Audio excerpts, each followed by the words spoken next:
केलेलं आहे RSS प्रमाणे. नाही ते काय माहीत नाही मला, पण आम्हाला एवढंच माहिती आहे की मराठ्यांना ओबीसी आरक्षणात घ्या, जनगणना करा, तिकडे टक्केवारी वाढा, तुम्हाला काय करायचं करा. मराठा ओबीसी आरक्षणात आहे, मराठ्यांना ओबीसी आरक्षणात घ्या.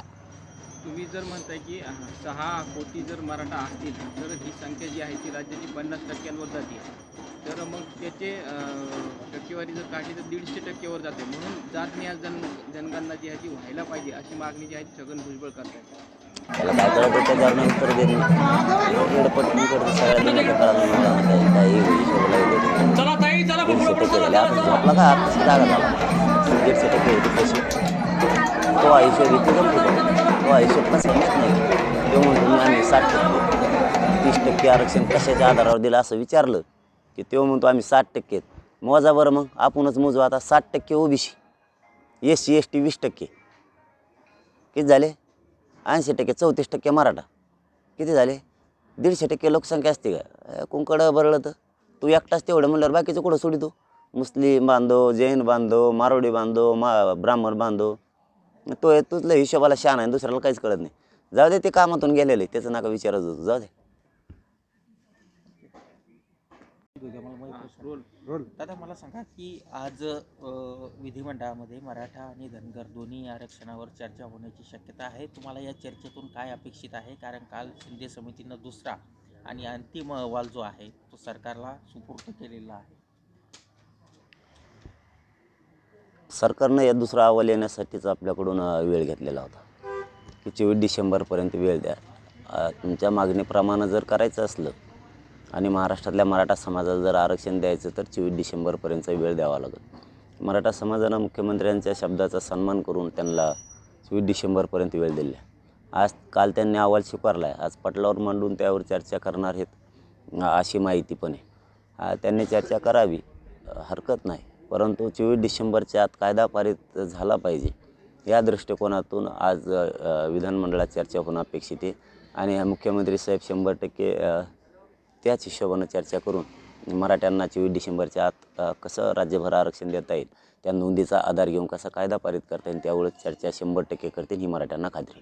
महिनाभराच्या आत विशेष अधिवेशन मराठा आरक्षणावर बोलवण्याची शक्यता आहे, अशा प्रकारची माहिती मिळाली. नाही, काय गरज नाही अधिवेशन बोलावण्याची.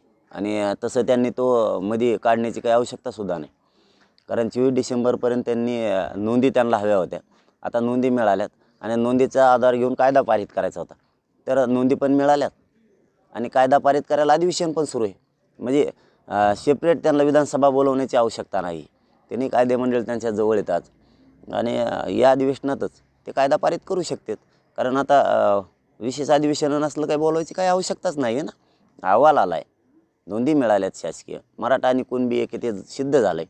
मग आता कशासाठी विशेष अधिवेशन बोलायचं? आणि असं त्यांनी करू पण नाही. कारण मराठा समाजाची नाराजी अंगावर घेण्याची त्यांना काही आता आवश्यकता नाही आणि त्यांनी घेऊ पण नाही. कारण आम्ही किती वेळेस ऐकायचं, आम्हाला पण काहीतरी मर्यादा आहेत ना.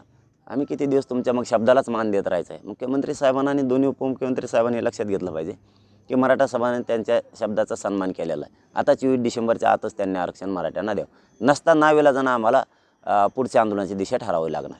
बरं, RSSनं दादा मला सांगा की आता जी आहे ती अंतिम मुदत 24 तारीख जी आहे ती संपत आलेली आहे. असं वाटतं का तुम्हाला 24 तारखेपर्यंत या सगळ्या गोष्टी शक्य म्हणून आरक्षण मिळेल म्हणून? नाही, शक्य आहे म्हणून त्यांच्या तज्ज्ञानं वेळ घेतलेला आहे. मुख्यमंत्र्यांना आणि दोन्ही उपमुख्यमंत्र्यांनी त्यांचं हे 2-2 प्रतिनिधी मंत्री महोदय पाठवले होते.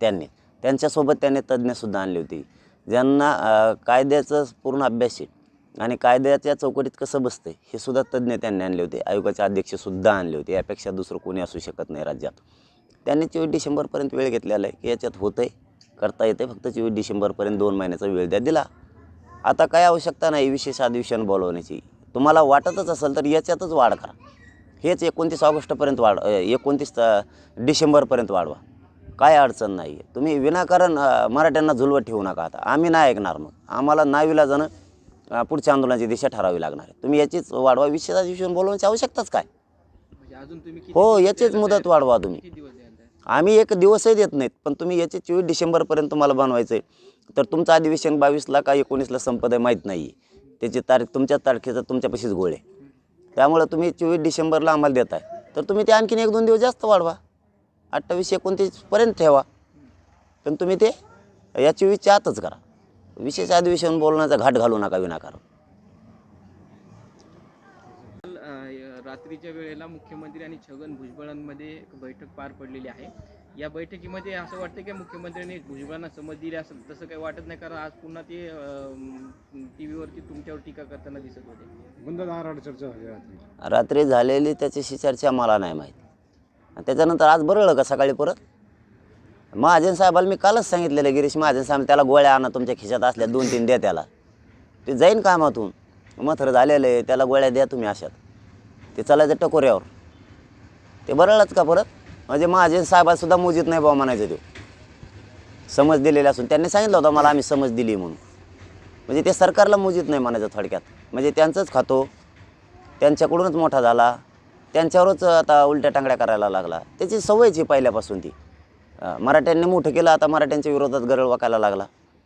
गोरगरीब ओबीसी बांधवांनी मोठं केलं, त्यातल्या छोट्या छोट्या जातींना खाऊ देत नाही. धनगर बांधवांनी मोठं केलं, त्यांच्या आरक्षणाच्या बाबतीची भूमिका स्पष्ट करत नाही. त्यालाच तो वापर करायचा. पण आता सामान्य धनगर बांधव, सामान्य वंजारी बांधव आणि सामान्य ओबीसी बांधवांनी त्याला ओळखलेलं आहे की हा राजकारणी माणूस आहे. ह्यो राजकीय फायद्यासाठी आपल्या गोरगरिबाचा वापर करतो, हे सामान्याच्या पक्का आता लक्षात आलेलं आहे. कारण तो भूमिका स्पष्ट करून त्याच्या केशी मागं घेण्यासाठी दाटून तो हे असे आंदोलनाची भूमिकेत उतरलेला आहे. पण तो राजकीय माणूस हे सामान्य ओबीसी बांधवांना ओळखलेलं आहे त्याला, आणि ते त्याचा आता फायदा होऊ देणार नाहीत. कारण त्याचा फायदा होऊन देऊन स्वतःच्या लेकराचं ते वाटोळं करून घ्यायला तयार नाहीत.